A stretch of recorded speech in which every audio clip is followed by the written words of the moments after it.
Welcome to 10 Minutes That Can Change Your Life. This program is brought to you each week by the Port Huron Church of Christ, located at 756 17th Street, right here in the city of Port Huron. Hey, if you've been following us for some time, we want you to know we really appreciate your support. And if you've been enjoying this program, would you please do us a favor and share with your friends on Facebook, okay? Thanks a lot for that. Look, for the last 2 weeks, we have been talking about the gift of God from Romans 6:23. And I began thinking about that. And I said, have you ever received a gift that you didn't quite understand what it was? And initially, when you receive it, you kind of don't know whether you're happy or sad about it. You just know that somebody gave you something. And then as time goes on, you find out what this gift really is, and all of a sudden, you become excited about it and realize what a great gift it was. Well, also that goes along with that is the thought that if you don't understand the gift, maybe if you knew the giver, that would have an impact on your impressions of the gift. And because of who gave it to you, sometimes it is even more impressive than the gift you got. So I began sitting and thinking about society and how things have changed. When I was younger, everyone knew that there was a God. Whether they worshiped him or not, they respected the fact that he existed.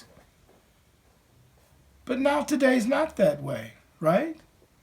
There are many people that will tell you that God doesn't exist because you can't see him, which is a fallacy. And I'll tell you why. Do you believe that there's a wind? That there's wind? Sure you do. But how do you know? Have you ever seen the wind? Come on, be honest. No.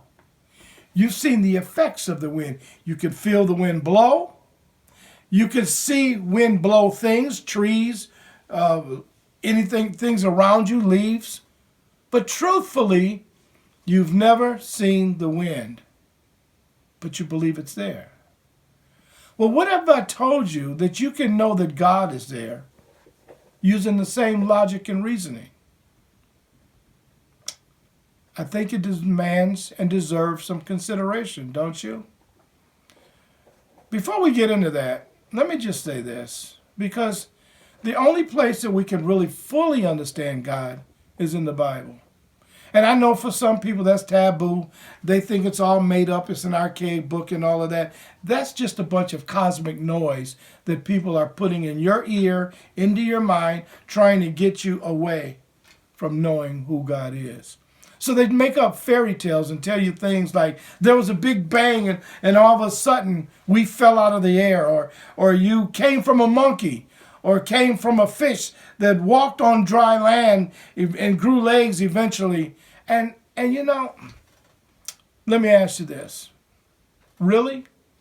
Do you really want to come from a monkey? Is that really who you want to see as your ancestor? Or would you rather see that you came from the creator of the universe, who said he created you in his image and likeness? To me, that has a lot more value and makes a lot more sense.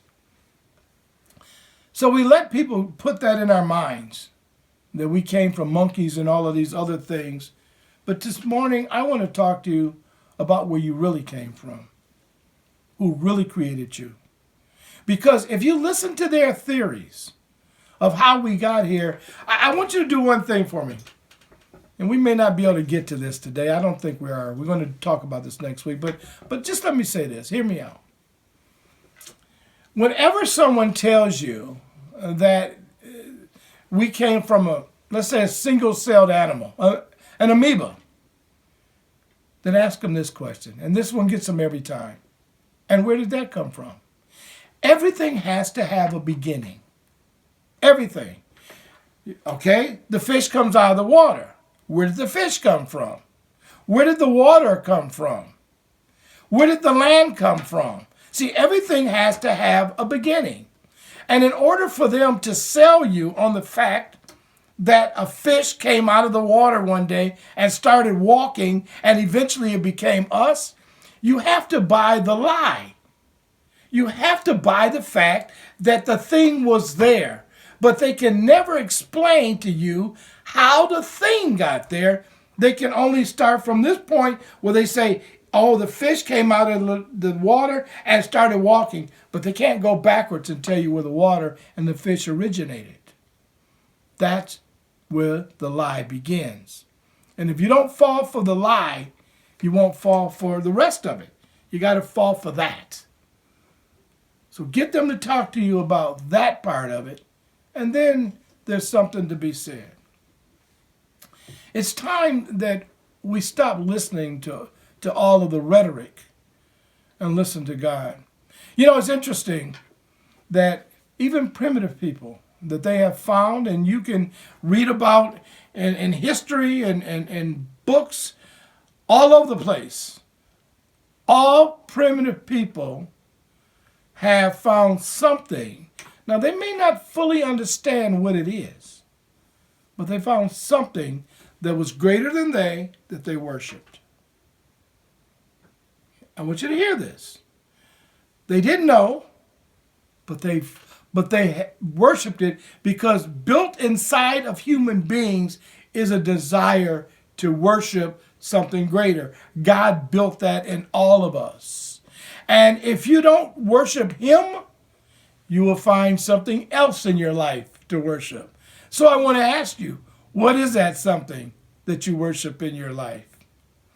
You can worship a car. You can worship your material goods. You can worship your job, your career, another person even. But God designed you to worship him. And it's this God that created everything. And we're going to probably have to talk about that next week, because we only have 10 minutes today. And I want to hold this to 10 minutes. But I want you to know, don't buy that. Don't allow people to tell you that you came from something less than what you did. Maybe they came from a monkey, because some people kind of act like it. But that's not who we really came from. You were made in the image of God. And I want you to know that God that made you, he loves you. He loves you so much that he gives you air every day. He gives you health every day. You wake up in your right mind. That doesn't have to happen. None of the blessings that God gives us are expected. Rain to water your life, to clean the air. All of these things are gifts from God in and of themselves.